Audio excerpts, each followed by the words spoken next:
Ya, di sini saya masuk ke ini ya, Bapak Ibu ya, ke ragam asemen ya. Nah, jadi eh, saya coba yang pertama, ini ragam asemennya. Jadi kalau ini bentuknya kanvas ya, Bapak Ibu. Jadi kita coba juga menyusun kanvas untuk asemen ya, menyusun asemen. Nah, di sini misalkan tujuan belajarnya itu mengingat, Bapak Ibu ya. Mengingat. Nah, mengingat itu eh, tentang mengulang berbagai pengetahuan, baik itu fakta maupun konsep, Bapak Ibu. Baik fakta maupun konsep. Nah, di sini ada strategi asesmennya. Strateginya adalah tes tertulis dengan bentuk pilihan soal pilihan ganda. Nah, biasanya kan kalau yang mengingat ini bentuknya strateginya memang itu ya, tertulis, entah jawaban singkat ataupun juga bentuknya bisa soal pilihan ganda. Nah, untuk penggunaannya untuk penggunaannya ini untuk mendapatkan penilaian yang objektif ya, Ibu. Mengurangi kemungkinan ambiguitas ya, ambiguitasnya. Nah, sehingga ini juga biasanya pilihan ganda ataupun tes tertulis itu untuk menghemat waktu. Mungkin karena muridnya terlalu terlalu banyak Bapak Ibu ya, sehingga kita menggunakan tes ini gitu ya. Apa namanya, tes tertulis ataupun pilihan ganda. Itu memang kegunaannya ya Bapak Ibu ya. Tes tertulis dan pilihan ganda itu biasanya untuk menghemat waktu. Makanya biasanya pilihan ganda dan tes tertulis itu untuk biasanya untuk tes awal, pengetahuan awal ya. Jadi cepet aja gitu ya. Cepat mengerjakannya, cepat dapat hasilnya gitu ya. Jadi nggak terlalu dalam untuk apa namanya, untuk materi ataupun pemahamannya. Nah, dampak dari pencapaian ini apa? Jadi penelitian hanya menyatakan bahwa bagi murid, untuk SM ini membantu mereka untuk mendapatkan gambaran sejauh mana pengenalan mereka terhadap satu materi. Jadi hanya cuma sampai kepada pengenalan mereka untuk materi tersebut. Jadi nggak dalam ya, mungkin kulit-kulitnya aja ya. Ya, nah, makanya karena tujuan belajarnya sering mengingat. Jadi untuk saran asesmen ini sebaiknya bisa digunakan dalam jaringan atau daring ataupun juga bisa juga eh, luring ya Bapak Ibu ya, luring ya. Karena ini bisa menggunakan beberapa aplikasi seperti Quizzes ya Bapak Ibu, dan Google Form gitu ya. Ini bisa. Kalau bisa juga bentuknya itu tadi dia isian, jawaban singkat ataupun esai, sehingga memberi kesempatan murid buat mendemonstrasikan pengetahuannya dalam beragam cara. Nah, ini dia yang buat eh, ragam yang pertama, Bapak Ibu ya, tentang mengingat. Nah, saya coba lanjutkan untuk tujuan belajar memahami. Nah, kalau ini berarti memahami itu membangun pemahaman dari suatu konsep. Ya, dia membangun pemahaman dari suatu konsep. Jadi konsep-konsep yang mereka pahami. Nah, di sini strateginya menggunakan peta konsep. Peta konsep Bapak Ibu pasti juga mungkin sudah pernah ya apa namanya, mempraktikkan peta konsep. Nah, penggunaannya itu untuk melihat murid memetakan konsep yang dipelajari secara visual. Jadi murid-murid bisa apa namanya, menyatukan konsep-konsep sehingga mereka bisa membuat petanya gitu ya. Mulai dari mungkin tujuan, ya, fungsi, kegunaan, contoh. Nah, itu adalah apa namanya, salah satu mungkin bisa kita pakai buat asesmen ya, membuat peta konsep Bapak Ibu. Nah, bisa jadi juga guru melihat pemahaman konsep melalui cara murid mengkoneksikan berbagai fakta dengan topik utama. Jadi ada fakta-fakta yang sudah murid ketahui, lalu mereka mencocokkan ataupun menghubungkan dengan fakta-fakta tersebut, sehingga itu bisa jadi peta konsep gitu ya. Nah, dampaknya pada capaian belajar murid, banyak penelitian yang menyatakan penggunaan peta konsep memberi dampak yang signifikan terhadap peningkatan capaian belajar murid. Dan penilaian juga menunjukkan penyusunan peta konsep secara kolaboratif lebih besar dampaknya dibandingkan murid yang buat peta konsep secara individual. Nah, ini cocok buat yang kerja kelompok, Bapak Ibu. Kerja kelompok di mana mereka diskusi gitu ya, diskusi terus membuat peta konsep. Jadi ada 2 sampai 5 orang yang berkumpul gitu ya di kelompoknya masing-masing, bagi peran, terus mereka mulai menyusun, berdiskusi untuk menyusun konsep. Ini lebih cocok untuk kerja kelompok gitu ya Pak itu. Nah, sarannya untuk asesmen ini, peta konsep dapat digunakan sebelum memulai suatu materi. Jadi di awal ya Pak ya. jangan pada saat sudah materi, tapi disarankan buat sebelum materi. Jadi kayak kita tahu dulu ini pengetahuan mereka di mana. Jadi bisa juga sebagai asesmen diagnostik ya, karena untuk melihat pengetahuan murid sebelumnya dengan materi yang akan dipelajari. Nah, terus peta konsep ini secara berkelanjutan dilengkapi. Bisa juga peta konsep itu dibuat untuk melengkapi ya, melengkapi seiring dengan bertambahnya konsep dari materi yang menjadi topik utama. Jadi kayak materi-materi prasyaratnya apa kita sebelum belajar materi yang sekarang, maka ulas kembali atau review kembali. Mereka coba ulas kembali materi yang sebelumnya ada, lalu menambahkan dengan konsep yang lagi dipelajari. Bisa juga sarannya ini untuk kerja kelompok itu untuk menyediakan kesempatan berdiskusi dan bertukar pikiran tadi ya, mengasah murid berpikir kritis, memberi umpan balik pada pendapat teman kelompok. Nah, ini untuk memahami Bapak Ibu. Jadi bisa menggunakan strateginya peta konsep ya. Nah, saya lanjutkan lagi. Naik lagi ke menganalisis Bapak Ibu. Tadi sudah mengingat, memahami, ini sekarang menganalisis. Nah, misalkan tujuan belajar itu adalah menganalisis. Maka menganalisis itu adalah memecah materi menjadi komponen. Melihat hubungannya dan struktur keseluruhannya. Nah, di sini laporan kegiatan. Nah, biasanya kalau laporan kegiatan ini bisa misalkan guru fisika atau guru IPA, guru biologi kimia biasanya ada melakukan praktikum ya. Nah, ini bisa masuk ke dalam tahapan ini, tujuan belajar penulis ini, bahwa strateginya menggunakan laporan kegiatan. Ini penggunaannya tentu saja untuk melihat kemampuan murid menemukan alur berpikirnya pada topik-topik yang dibahas. Terus juga kegunaannya buat mendemonstrasikan keterampilan, mengorganisasikan hasil berpikir secara penuh dan terarah. Jadi selain didemonstrasikan keterampilan mereka, mereka juga bisa mengorganisasikan hasil berpikirnya secara penuh dan terarah. Untuk dampaknya pada capaian belajar apa saja? Dampaknya itu nanti laporan kegiatannya dapat memberikan kesempatan kepada murid untuk menyampaikan sesuatu berdasarkan sudut pandangnya. Jadi mereka akan berdiskusi, lalu mereka akan menyampaikan sudut pandang. Terus adanya laporan kegiatan juga dapat membuat murid dapat mempertahankan keterlibatannya terhadap suatu kegiatan sejak awal. Jadi kalau membuat laporan itu, murid-murid bisa diajak untuk terlibat, ya, baik dari awal ya. Kalau dia praktikum kan dari awal penyediaan bahan, alatan bahan, terus melakukan ya, sampai kepada penyusunan laporan. Nah, saran untuk asemen yang ini, murid perlu diberi informasi sejak awal mengenai tujuan. Jadi tadi mungkin seperti asking tadi ya Pak Ibu ya.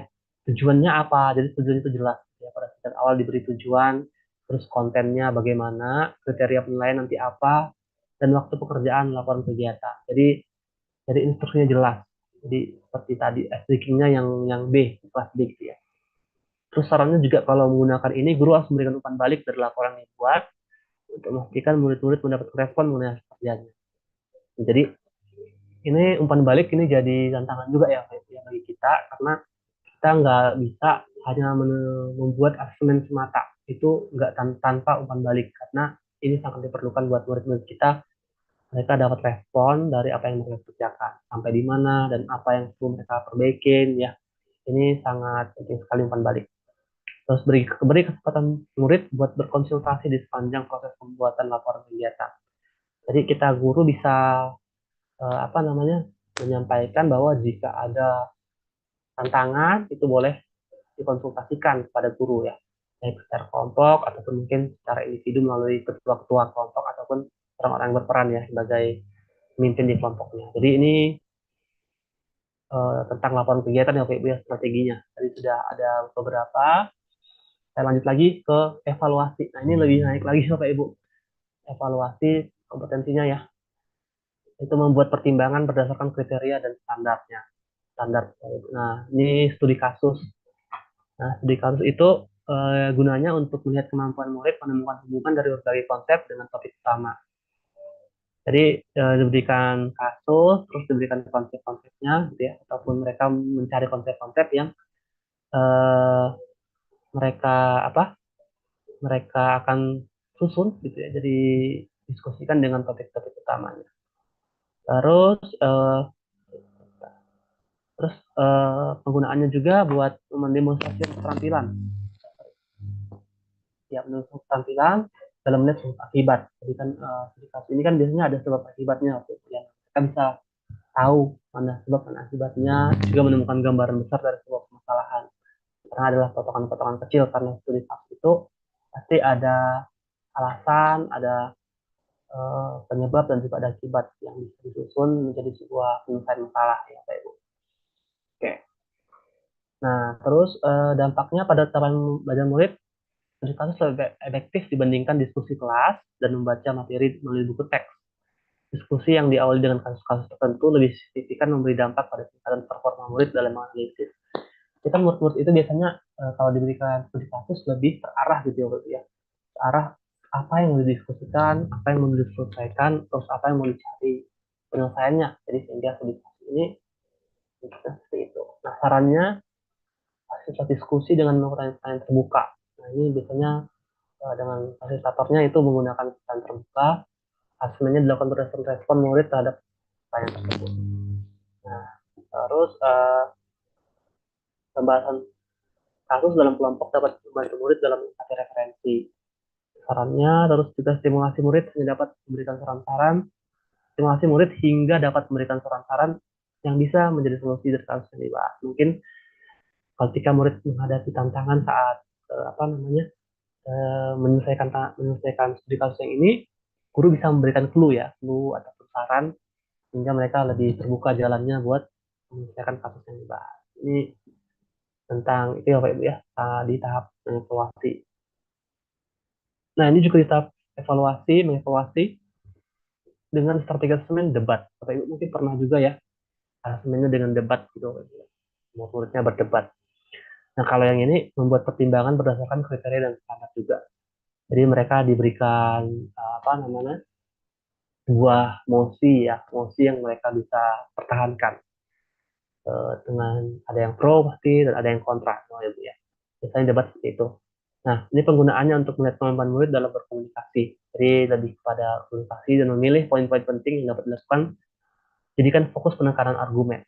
Jadi mereka apa namanya menyampaikan yang sudah mereka dapatkan argumennya, gitu ya, dipadu dengan cara mereka berkomunikasi, ini bisa dilihat. Terus penggunaannya juga untuk mendemonstrasikan keterampilan berpikir kritis dan memberi umpan balik yang relevan dari pendapat lawan debat.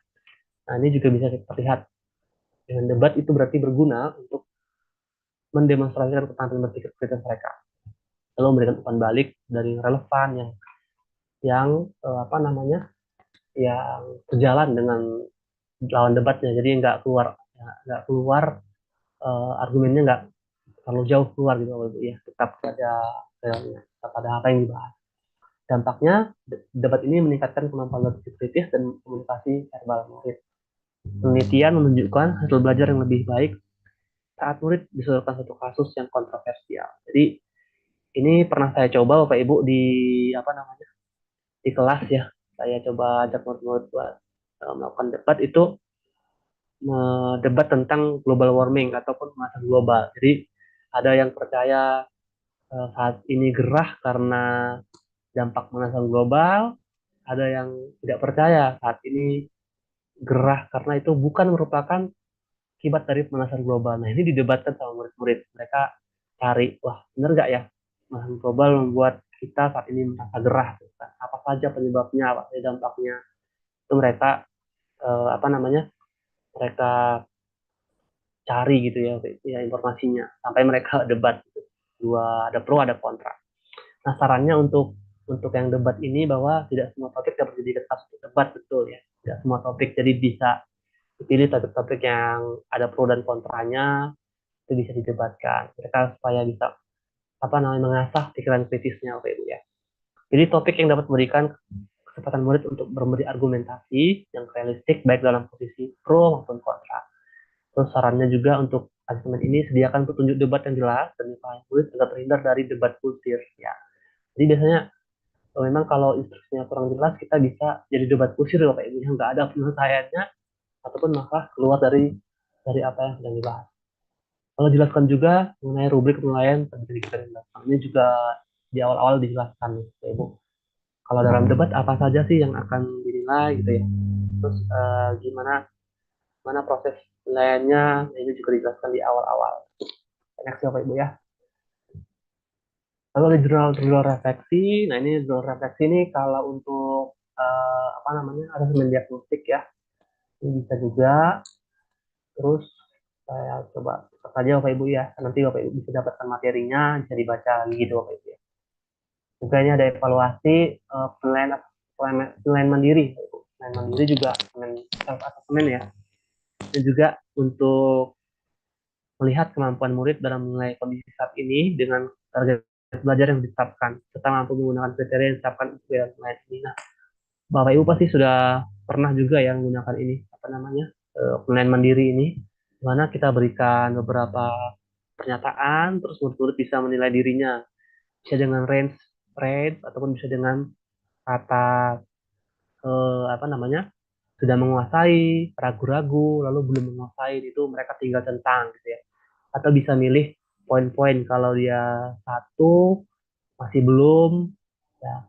Terus tiga ragu-ragu, lalu lima sudah menguasai. Kita bisa berikan mereka range-range seperti itu supaya mereka bisa menilai diri mereka sampai mana kondisinya saat ini setelah belajar gitu ya.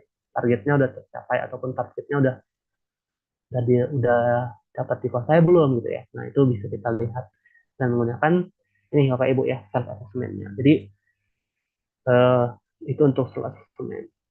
Terus presentasi hasil belajar. Nah, ini mungkin beberapa sekolah juga sudah melaksanakan Bapak Ibu bahwa seperti pameran karya tadi sudah ada ya. Pameran karya itu juga bisa menjadi masuk strategi asesmen ini Bapak Ibu ya, presentasi hasil karya. Jadi anak-anak bisa apa namanya? Bisa menunjukkan apa yang sudah mereka lakukan dalam aksi ataupun apa yang mereka eh, sudah mereka pahami ya, sudah sampai mana kompetensi mereka gitu ya Bapak Ibu. Di sini penggunaannya untuk melihat kemampuan murid dalam memberikan argumentasi kritis. Jadi bisa menjelaskan apa yang mereka sudah dapatkan dalam hasil belajar. Terus penggunaannya juga untuk mengukur kemampuan berkomunikasi, meyakinkan orang lain, dan kejelasan dalam respon pertanyaan. Nah, ini meyakinkan orang lain. Jadi kalau pameran karya itu kan murid-murid kan itu ya, apa namanya, eh, bisa menjelaskan apa yang dia kerjakan, isinya apa, terus dari mana dia dapatkan data ini, bagaimana dia cara proses membuatnya, itu kan mereka berkomunikasi, terus meyakinkan orang lain ya, supaya bisa mungkin kalau dia produk bisa dijual gitu ya, sehingga ada komunikasi di sini untuk meyakinkan orang lain. Lalu juga bisa berarti untuk menjawab pertanyaan yang disampaikan mungkin oleh pengunjung kalau kemarin karya ya. Nah, ini juga bisa menjadi cara buat itu penyampaian hasil belajar ya. Kalau dulu ataupun kita ya, kalau di hasil belajar ataupun rapor ya, itu hanya pertemuan antara guru dengan orang tua gitu, mungkin itu seperti itu.